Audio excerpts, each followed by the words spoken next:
Okay. Okay, so tonight we're going to look at I Am That by Nisargadatta, and we're looking at chapter 77, page 387. 387. All right. 387.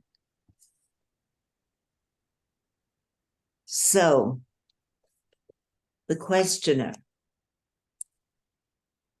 I am very much attached to my family and possessions. How can I conquer this attachment? Nisargadatta. Just a minute, I always forget to put my reading glasses. Nisargadatta. This attachment is born along with the sense of me and mine. Find the true meaning of these words, and you will be free of all bondage. You have a mind which is spread in time. One after another, all things happen to you, and the memory remains. There's nothing wrong in it. The problem arises only when the memory of past pains and pleasures, which are essential to all organic life, remains as a reflex, dominating behavior. This reflex takes the shape of I, or me, and uses the body and the mind for its purposes, which are invariably in search for pleasure or flight from pain. When you recognize the I as it is, a bundle of desires and fears, and the sense of mine as embracing all things and people needed for the purpose of avoiding pain and securing pleasure, you will see that the I and the mine are false ideas, having no foundation in reality. Created by the mind, they rule their creator as long as it takes them to be true. When questioned, they dissolve. The I and mine, having no existence in themselves, need a support which they find in the body. The body becomes their point of reference. When you talk of my husband and my children, you mean the body's husband and the body's children. Give up the idea of being the body and face the question, who am I? At once, a process will be set in motion, which will bring back reality, or rather, will take the mind to reality. Only you must not be afraid. Questioner, what am I to be afraid of? Nisargadatta, for reality to be, the ideas of me and mine must go. They will go if you let them.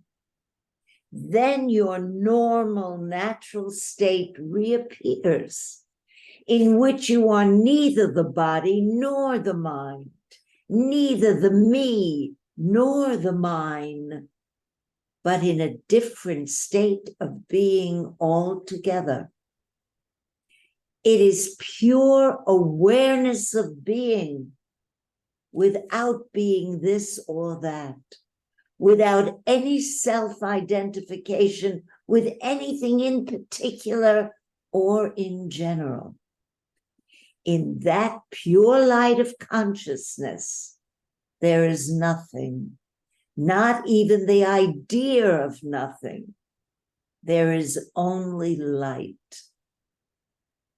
Questioner, but there are people whom I love. Must I give them up? You only let go your hold on them.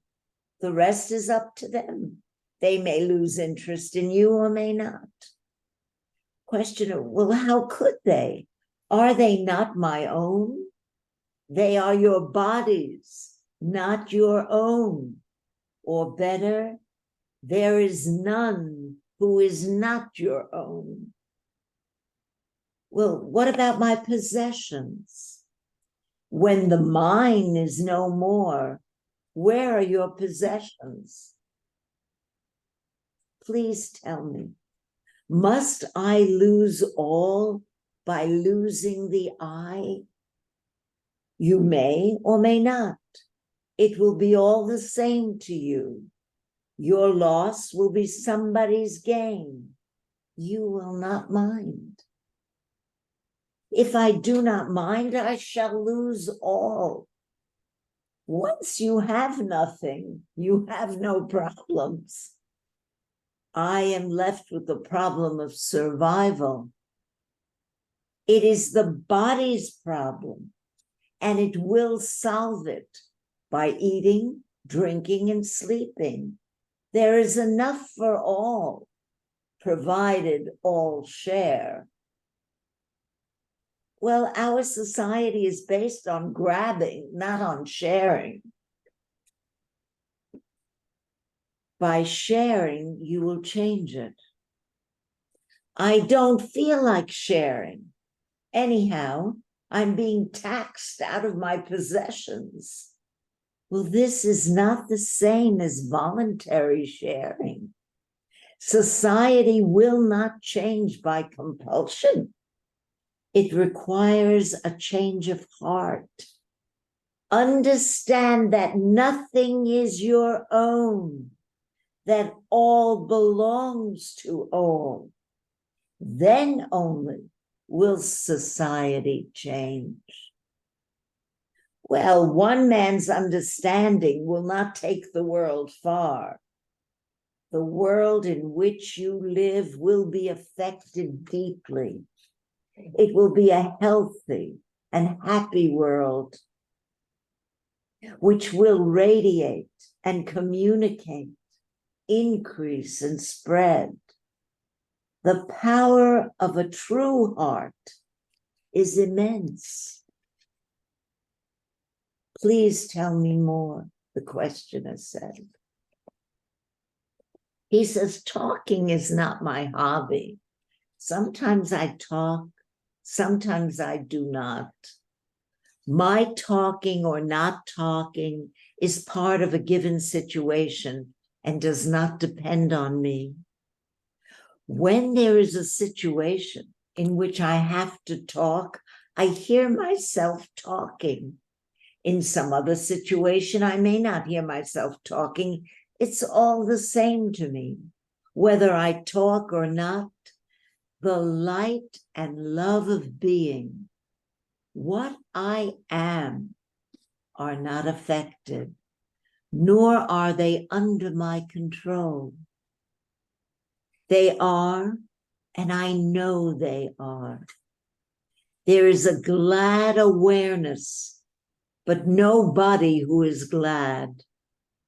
Of course, there is a sense of identity, but it is the identity of a memory track, like the identity of a sequence of pictures on the ever-present screen.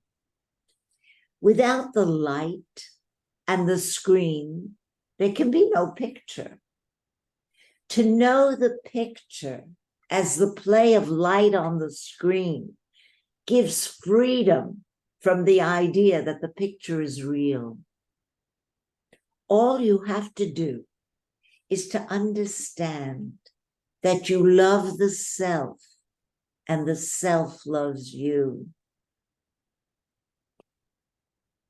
And the sense I am is the link between you both, a token of identity in spite of apparent diversity. Look at the I am as a sign of love between the inner and the outer, the real and the appearance. Just like in a dream, all is different except the sense of I, which enables you to say, I dreamt. So does the sense of I am enable you to say, I am my real self again. I do nothing, nor is anything done to me. I am what I am, and nothing can affect me. I appear to depend on everything, but in fact, all depends on me. How can you say you do nothing? Are you not talking to me? I do not have the feeling that I am talking. There is talking going on. That is all. Well, I talk, but do you? You hear yourself talking and you say, I talk. But everybody says, I work, I come, I go. I have no objection to the conventions of your language, but they distort and destroy reality. A more accurate way of saying would have been, there is talking, there is working, coming, going. For anything to happen, the entire universe must coincide. It is wrong to believe that anything in particular can cause an event. Every cause is universal. Your very body would not exist without the entire universe contributing to its creation and survival. I am fully aware that things happen as they happen because the world is as it is. To affect the course of events, I must bring a new factor into the world. And such factor can only be myself. The power of love and understanding focused in me. When the body is born, all kinds of things happen to it, and you take part in them because you take yourself to be the body. You are like the man in the cinema house, laughing and crying with the picture, though knowing fully well that he is all the time in his seat, and the picture is but the play of light. It is enough to shift attention from the screen to oneself to break the spell. When the body dies, the kind of life you live now, succession of physical and mental events comes to an end. It can end even now without waiting for the death of the body. It is enough to shift attention to the self with a capital S and keep it there. All happens as if there's a mysterious power that creates and moves everything. Realize that you are not the mover, only the observer, and you will be at peace. Is that power separate from me? Of course not. But you must begin by being the dispassionate observer. Then only will you realize your full being as the universal lover and actor. As long as you are enmeshed in the tribulations of a particular personality, you can see nothing beyond it. But ultimately, you will come to see that you are neither the particular nor the universal. You are beyond both. As the tiny point of a pencil can draw innumerable pictures, so does the dimensionless point of awareness draw the contents of the vast universe. Find that point and be free. Well, out of what do I create this world? Out of your own memories. As long as you are ignorant of yourself as the creator, your world is limited and repetitive. Once you go beyond your self-identification with your past, you are free to create a new world of harmony and beauty. What will remain with me if I let go my memories? Nothing will remain. Well, I am afraid. You will be afraid until you experience freedom and its blessings. Of course, some memories are needed to identify and guide the body, and such memories do remain. But there is no attachment left to the body as such. It is no longer the ground for desire or fear. All this is not very difficult to understand and practice, but you must be interested. Without interest, nothing can be done. Having seen that you are a bundle of memories held together by attachment, step out and look from the outside. You may perceive for the first time something which is not memory.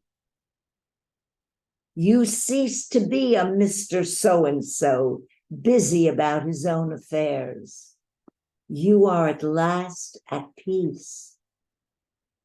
You realize that nothing was ever wrong with the world. You alone were wrong, and now it's all over.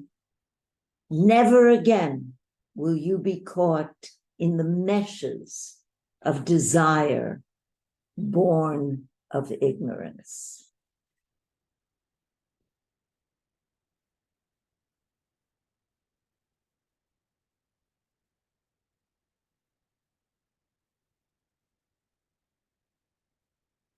So,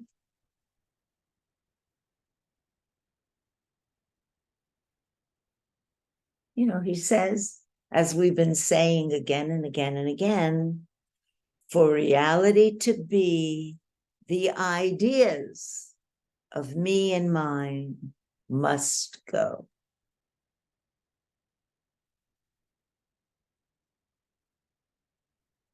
But, he said you can't be afraid.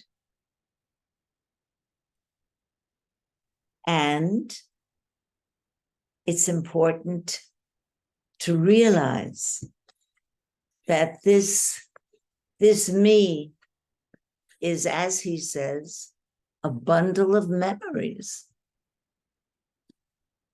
a reflex of the past into the present.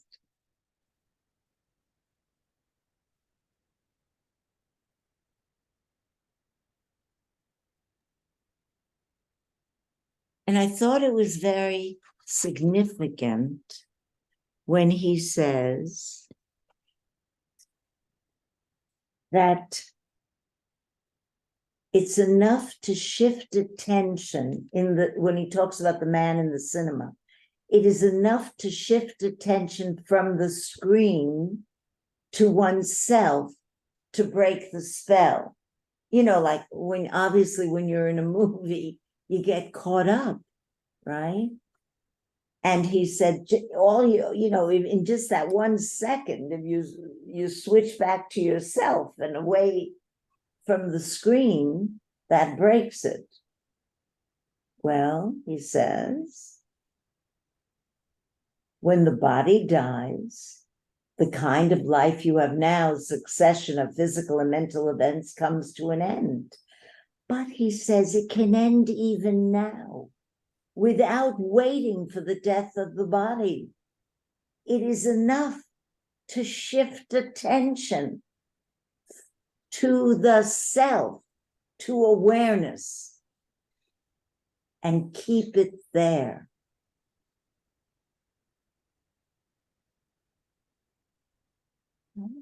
Yeah, I think that's wonderful. Yeah.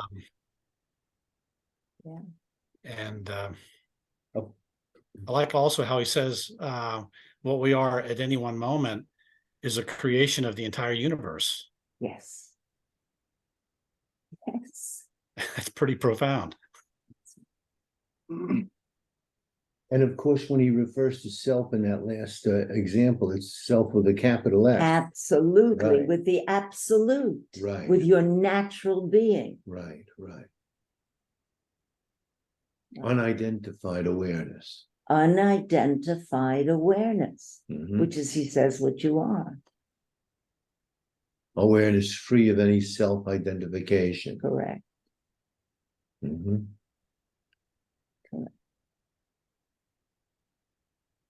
Shift the attention Mhm. to that awareness. Mhm. And I like to, he doesn't rule out all memories. No, You know, he says in the last very part of the reading is that's memories are needed for you to help the body and guide the body.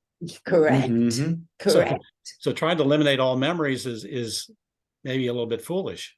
You Well, can't, Will you you? can't eliminate your memories. It's not a slate of, and you write on it and then you wipe it off with a rag. That doesn't happen. Memory, I guess in all of this stuff, you have to have some kind of an understanding of how the brain works. How do memories, how does this thing work? This instrument over here that creates the self and all kinds of things. And it, like this, it basically works on memory. It works on, we have 5 senses, some people say 6, let's accept 5, and they experience heat, cold, whatever it is. Mhm. And those experiences are recorded through our nervous system and they end up in the brain. And however it's done, it creates an impression that can stay for a long, long time.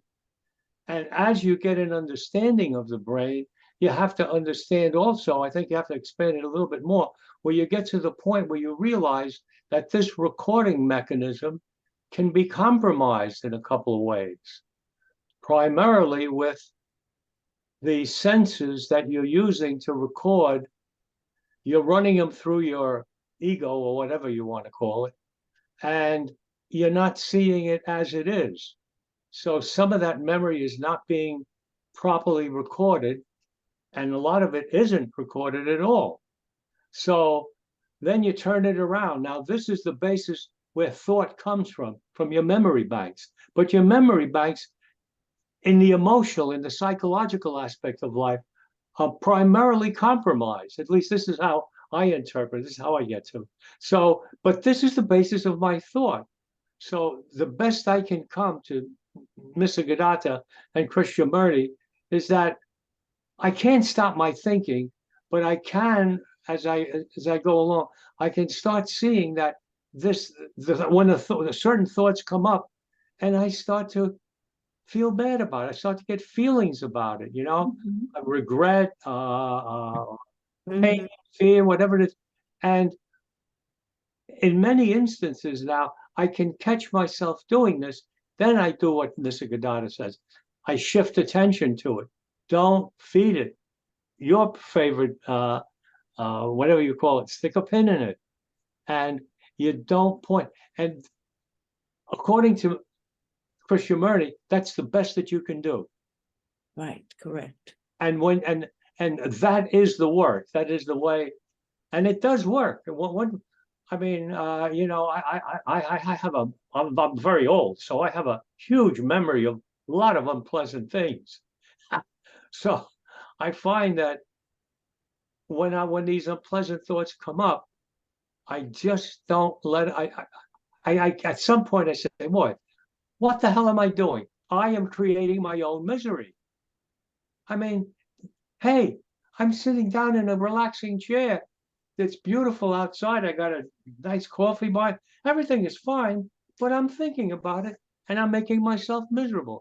I am making myself miserable. And when I can catch myself doing that, it the misery greatly decreases.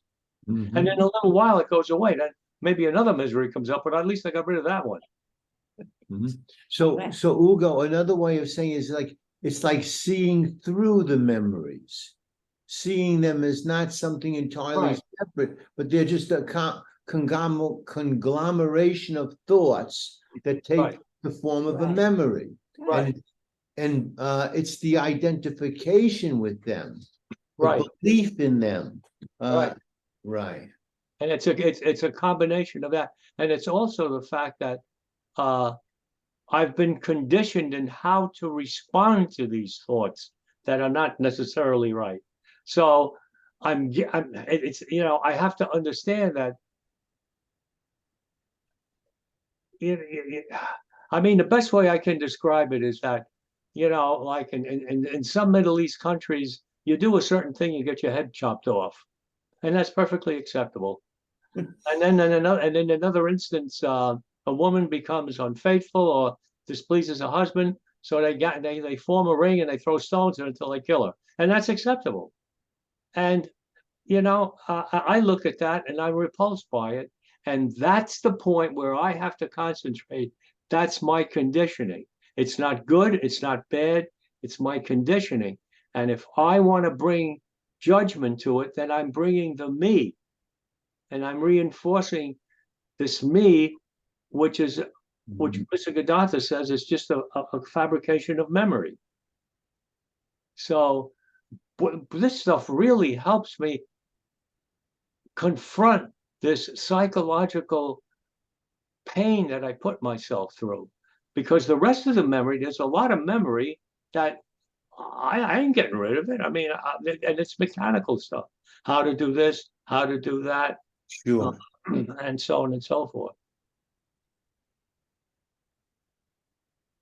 So yeah, so the difficult trip, I think, is that when you're dealing with memory and you get an understanding of the limitations of memory, you also have to understand, I think, that there's portions of it which are necessary, and the difficult part is to know when it's necessary and when it's a product of your ego or your conditioning, both the ego conditioning.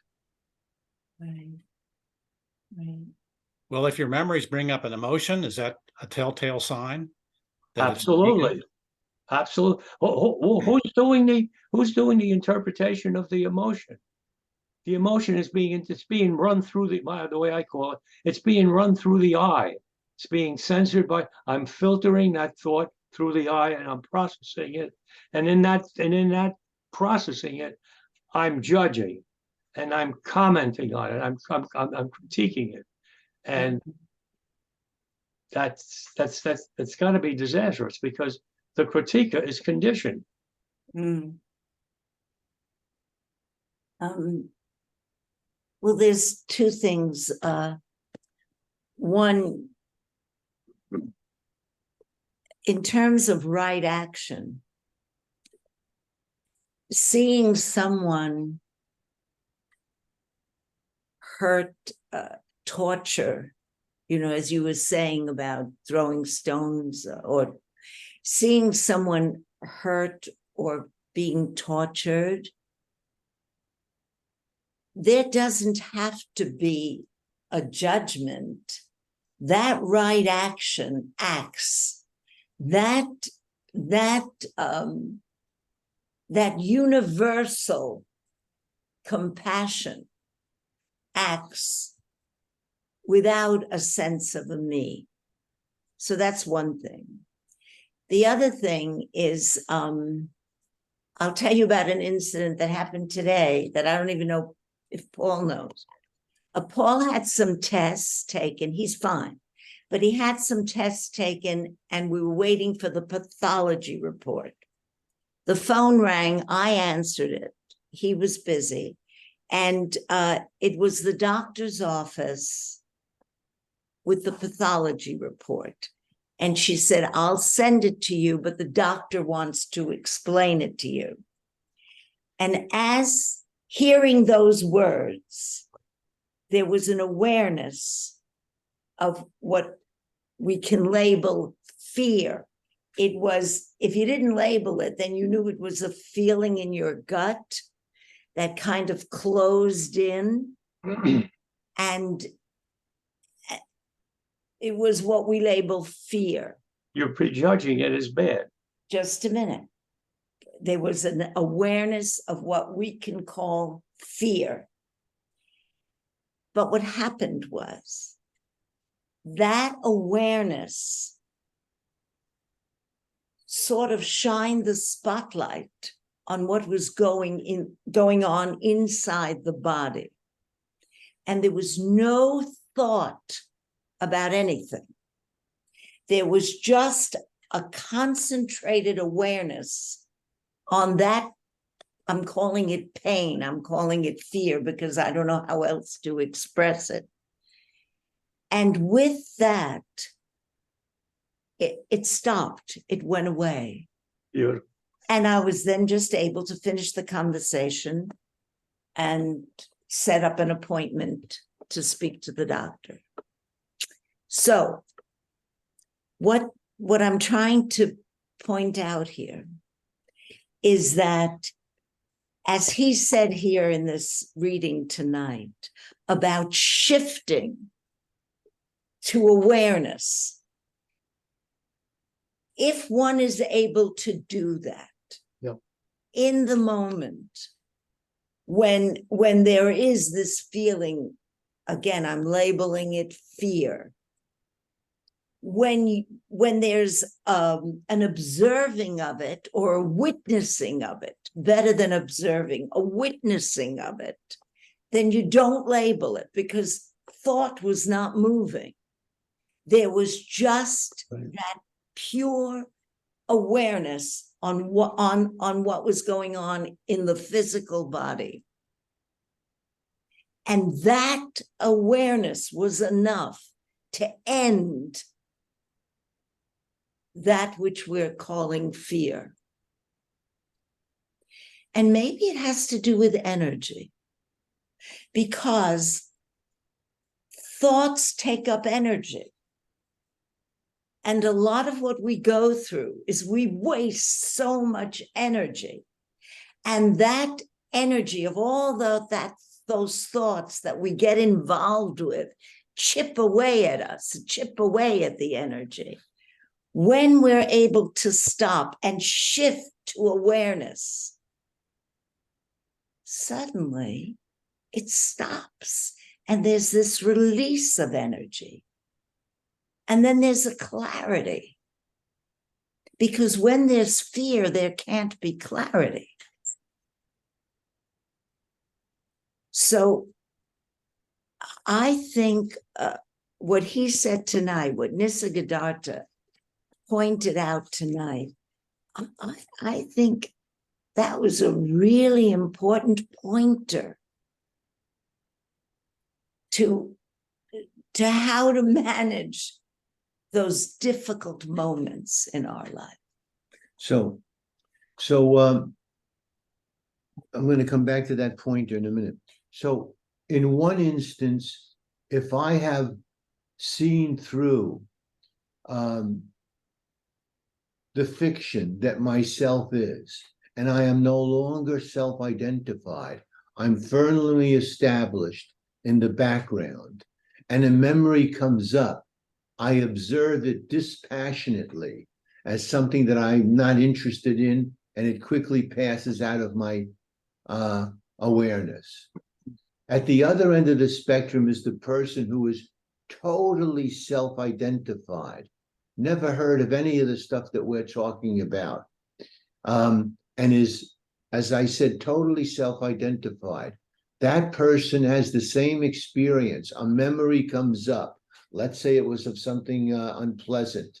That memory comes up, and that person is the memory and re-experiences whatever pain, hurt, or pleasure was in the memory. So those are the two extremes. but there's the person in the middle who is not quite established in the background, but has begun to see through his self-identification, but is not complete. All of us on this journey at some point, right? At various points. So now the memory comes up, right? And what's the pointer that you're saying he offers to help me disidentify from it? He says it is enough to shift attention to the self with a capital S, or awareness, and keep it there. But first he shows you, and I thought this was so great, when he talks about you are like the man in the cinema house, laughing and crying with the picture or with the memory, although knowing full well that he is all the time in his seat and the picture is but the play of light. Mm-hmm. It is enough to shift attention from the screen to oneself to break that spell. Uh-huh. So that's the point, to shift your attention. Right. And now he's saying, when the body dies, the kind of life you live now, succession of physical and mental events comes to an end. But it can end even now without waiting for the death of the body. It is enough to shift attention to the self, to awareness, and keep it there.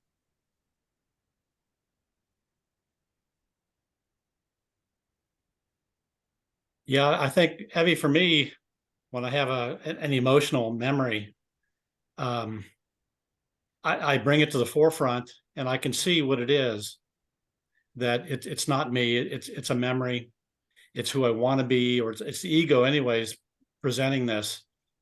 But that often is not enough. I still need to marinate in it and then look at it again, because the emotion keeps coming up again. Again, I keep going through that, maybe for a full day. Yes. And then finally it dissolves at some point during that day. So I guess my question is, does one get more practiced and skillful at this as the more we do it? Yes, well, of course. And yes, the answer is yes. The more you're able to do that, to shift that attention, yes. However, I'm wondering, well, I guess it depends on the strength of that emotion, how much energy is tied into that emotion.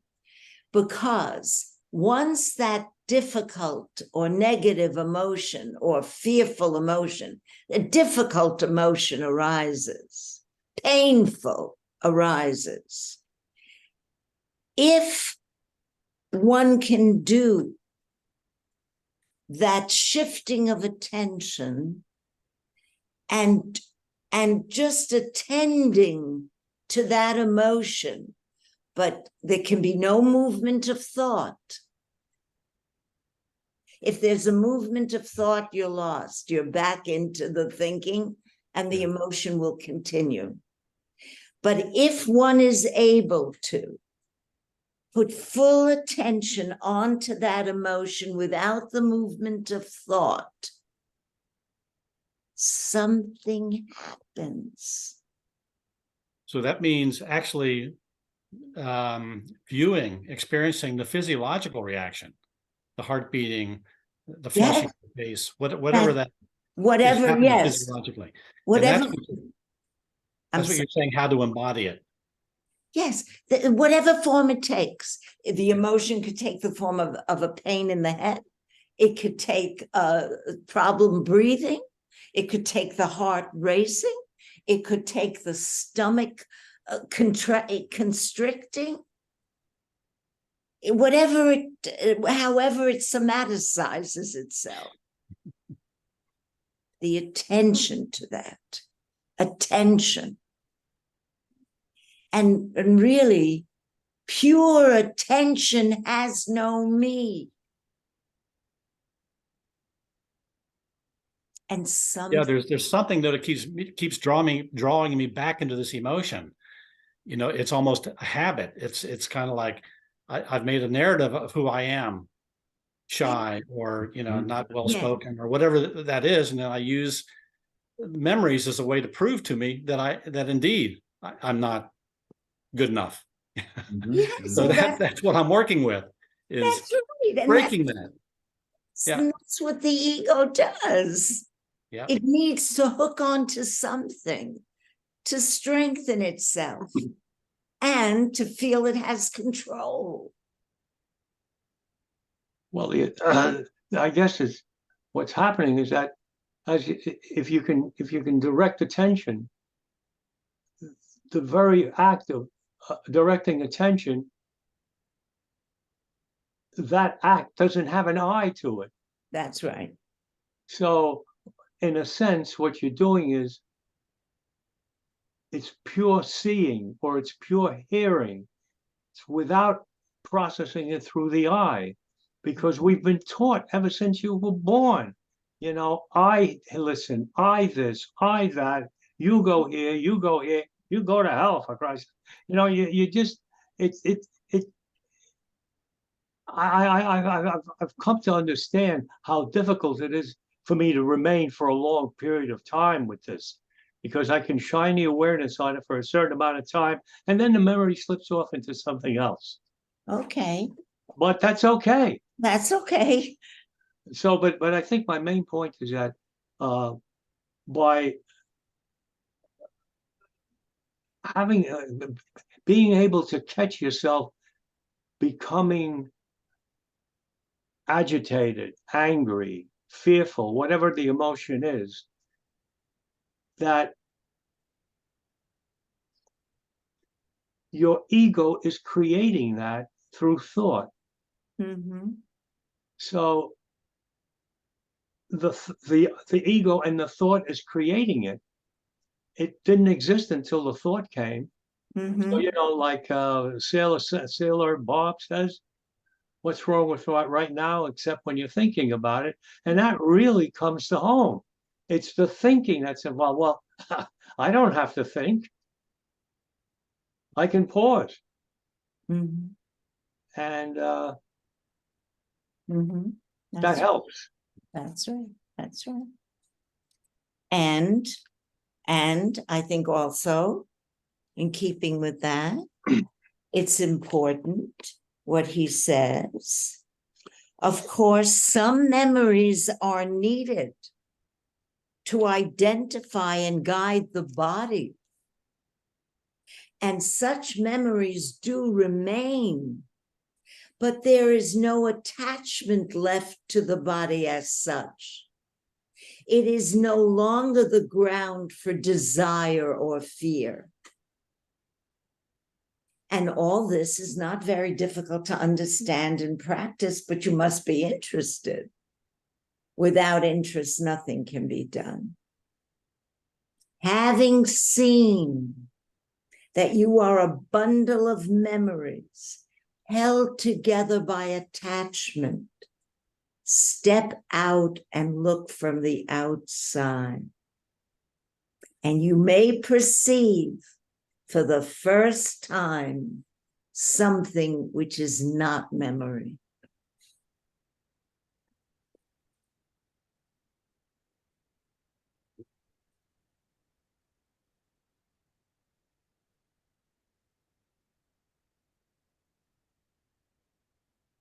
So, just to repeat,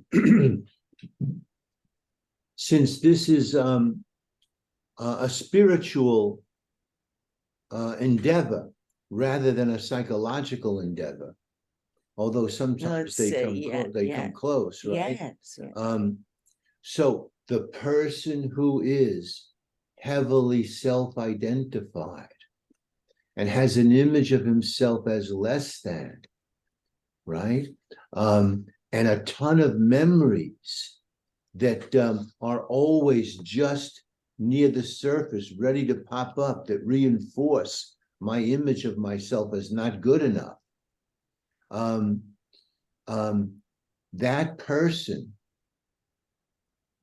from a spiritual point of view, is encouraged to try to use his capacity to witness, Yes. as limited as it might be, given the extent of his self-identification.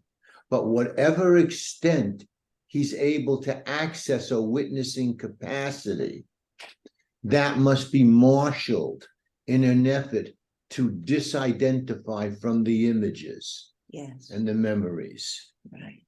Because when that memory comes up, I have an important meeting to go to.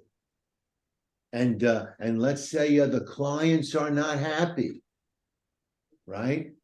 They've let me know that my work or my has not been sufficient. And now I have to go meet them and entertain their complaints. And that just triggers all my insecurities. And all the message that were delivered to me by uncaring friends or parents. You're never going to meet, you'll never be good enough, whatever. So that all begins to move with a tremendous weight in my consciousness. And if I don't have any way to address it, I get overwhelmed. I get depressed. I lose confidence. I go to the meeting with a sense of dread that I get sick that my worst fears. physically. Yeah, of course, physically sick. And my worst fears will get confirmed. Right. And so the only hope from this point of view that we can offer that person is to marshal whatever capacity he has to slightly step back and see all this from a different vantage point. Right. He said, step outside. Right. Would that be to, for example, to remember to say to yourself, I am. You know, what is the cue? What leads you to be the witnesser? Well, when you're in such pain and you're feeling the anxiety pit in your stomach and you're feeling the sense of dread at this meeting, that can be the cue that says, wait a minute, is there another way to look at this? I've been here so many times in the past. I don't want to go to another meeting feeling that my head is on the chopping block and I'm just waiting for the axe to fall. Is there another way for me to look? Now, I'm not going to discover that by myself. It takes someone else, a guide, a therapist, a guru, to point out that, wait a minute, there is another way. You know, there is a subjective reality here that can see everything moving as an object. Well, that's the witnessing capacity Exactly. of awareness. Right. And now you've heard that you cannot be that which you can see. So if I've learned that I cannot be that which I can see, well, then I see this body, I can't be that. I see the thoughts, I can't be that. I see the feelings, I can't be that. I see all the senses moving, I cannot be that. So what am I?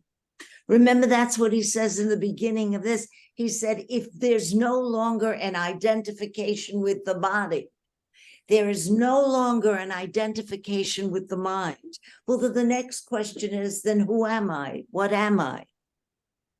And I must be that which is aware of that which I am not. And so when a difficult feeling arises, and there is a shift to this awareness, then there's a knowing, I am not that thought. I am not that feeling.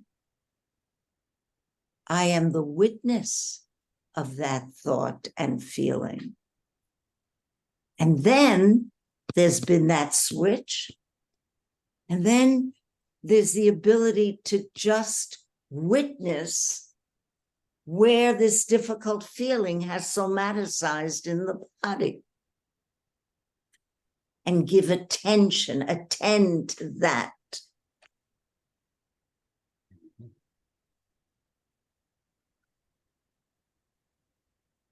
Mhm. And yes, the more you do it, the quicker it all happens. Well, that's great. Paul and Evie, you really brought this this talk today to life for me. Good. It's more than just a reading today. It's been really something that Mhm. you know that I'm feeling. Good, good. Well, let's end on an optimistic note, right? Right. It's time. Okay. So no, I don't think we're meeting next week. Well, we won't be next week is the Holiday. Is it? yeah. What is the 4th of July? yeah, the 4th of July Already. already. No, today's the 22nd. Oh, so next weekend. Yeah. I don't think we're meeting next week. If there's a change, I will certainly announce that, you know, when I send out the quotes, you know, I always announce our Sure. meetings. So if it's not next week, it'll certainly be the week after, but we shall meet again. Lovely, Okay. lovely. Okay, guys. Thank you. Thanks a Thank lot. Good week. you all so much for coming. Thank you. Buenas- Have a good week. buenas tardes, Bye. buenas tardes. Buenos Bye. Aires.